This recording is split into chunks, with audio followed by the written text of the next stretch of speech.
Hello नमस्कार। आप लोग कैसे हैं? आई होप आप सभी अच्छे होंगे और स्वस्थ होंगे। तो आज की इस वीडियो में क्लास 10th मैथ में इम्पोर्टेंट क्वेश्चन बताऊंगा जो लगभग पहले चैप्टर से है, जो बोर्ड एग्जाम की दृष्टि से बहुत ही महत्वपूर्ण है। अगर आप बोर्ड एग्जाम 2024 देने वाले हैं और क्लास 10th में हैं, साथ में गणित सब्जेक्ट लिए हुए हैं, तो यह वीडियो आपके लिए बहुत ही महत्वपूर्ण होने वाली है। वीडियो को पूरा देखिएगा। हो सकता है वीडियो थोड़ी लंबी हो जाए, लेकिन इसमें जो क्वेश्चन बताने वाला हूँ वो बेहद इम्पोर्टेंट है। तो आइए देखते हैं हम क्या देखेंगे। बेटा क्वेश्चन देखेंगे, इम्पोर्टेंट क्वेश्चन है। अगर आप इन्हें तैयार करेंगे तो लगभग लगभग उम्मीद है कि इसमें से कई क्वेश्चन ऐसे हैं जो फंस जाएंगे परीक्षा में आपके, वही आएंगे।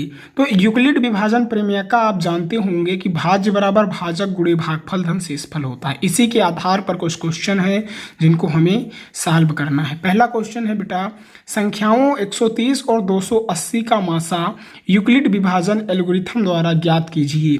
तो इसका हल हम देखेंगे बेटा किस तरह हल करना है। 130 और 280 पर यूक्लिड विभाजन एल्गोरिथम का प्रयोग करने पर क्या करेंगे, जो 130 और 280 संख्या दी हुई है उसका मासा ज्ञात करने के लिए हम यूक्लिड विभाजन प्रमेय का एल्गोरिथम जो है उसका प्रयोग हम करेंगे। तो आप जानते हैं 280 को हम क्या करेंगे, भाजक गुणे भागफल धन शेषफल की तरह लिखेंगे। 130 क्या हो गया बेटा, भागफल हो गया, और 130 भाजक हो गया, और 2 क्या हो गया बेटा, भागफल हो गया, और जो बाकी है वो शेषफल हो गया। अगर हम 130 को 2 से गुणा करते हैं और 20 जोड़ते हैं तो 280 आएगा। कितना आएगा बेटा, 280 आएगा। अगर हम 130 को 2 से गुणा करते हैं, साथ में 20 जोड़ देते हैं, फिर बेटा 130 को हम क्या करेंगे, इसका भी गुणनखंड करेंगे। तो 20 गुणे 6 और धन 10। अगर हम 20 को 6 से गुणा करेंगे और 10 जोड़ देंगे तो 130 बेटा जो है वो आ जाएगा। फिर 20 बराबर 10 गुणे 2 धन 0, तो क्या हो जाएगा, 10 दूनी 20 हो जाएगा, और 0 जोड़ेंगे तब भी 20 रहेगा। तो मासा बेटा 130 और 280 का 10 हो जाएगा। कितना हो जाएगा, 10 हो जाएगा। आई होप आप समझ गए होंगे पहला सवाल। दूसरा सवाल बेटा देखते हैं। दूसरा सवाल है, यूक्लिड एल्गोरिथम के प्रयोग से 272 तथा 1032 का महत्तम समापवर्तक मासा आपको ज्ञात करना है। तो हल कुछ इस प्रकार करेंगे।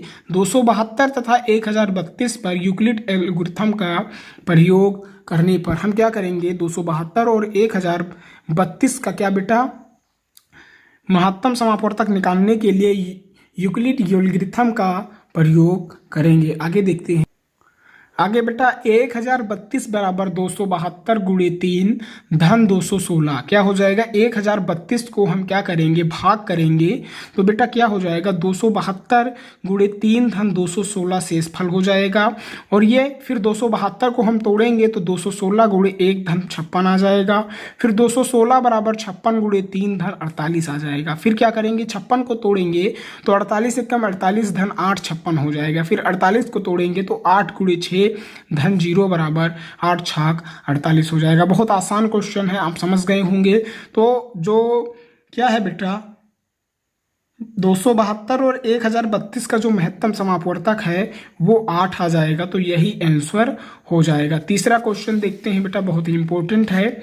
दिखाइए कि प्रत्येक धनात्मक विषम पूर्णांकों को 6q+1 या 6q+3 या 6q+5 के रूप में लिखा जा सकता है। बहुत इंपॉर्टेंट क्वेश्चन है, ये परीक्षा में पूछा भी जा सकता है, तो आप इसे जरूर तैयार करेंगे। माना कोई धनात्मक विषम पूर्णांक ये है जिसको 6 से विभाजित करना है। मान लिया हमने कि जो धनात्मक विषम पूर्णांक है वो a है, और जिसको 6 से विभाजित करने पर भागफल q प्राप्त तथा शेषफल r प्राप्त होता है, ये हमने मान लिया। तब यूक्लिड विभाजन परिमेय से क्या होगा, a बराबर 6q, तो a बराबर 6q+r, जहां r बराबर 0 1 2 3 4, जो r शेषफल है वो बेटा 5 तक हो सकता है। ठीक है बेटा, ये r 5 तक हो सकता है या उससे आगे भी बढ़ सकता है। यदि r बराबर 0 है, यहाँ पे देखेंगे, यदि r बराबर 0 है तब a बराबर कितना हो जाएगा बेटा, 6q हो जाएगा।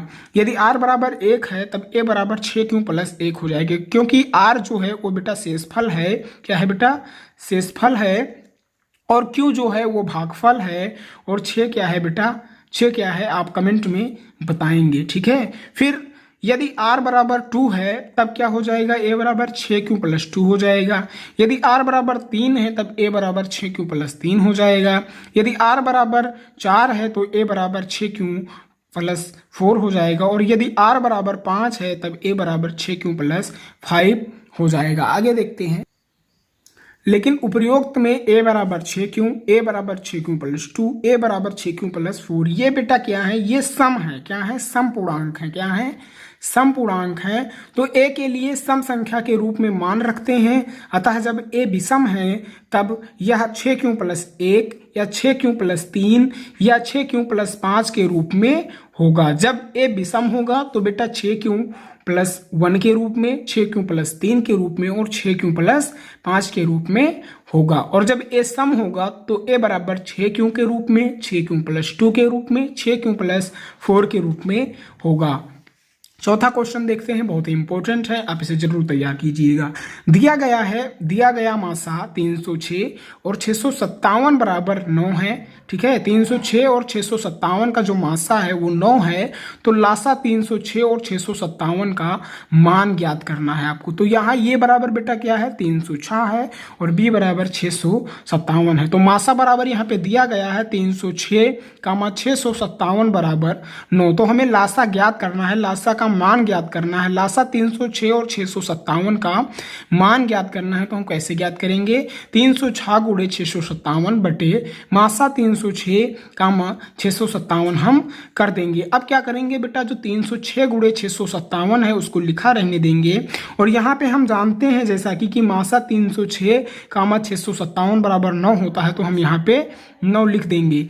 जब हम इसका सोल्यूशन करेंगे तो बेटा कितना आएगा, 22,338 आएगा। कितना आ जाएगा, 22,338 आ जाएगा। अगर आप चैनल पे नए हैं तो कुशांक ऑनलाइन क्लासेस यूट्यूब चैनल को सब्सक्राइब कर लेंगे, बेल आइकन को प्रेस कर देंगे तथा आने वाली हर वीडियो को देखेंगे और अपनी तैयारी क्लास 10th की बेहतर करेंगे। आइए आगे देखते हैं।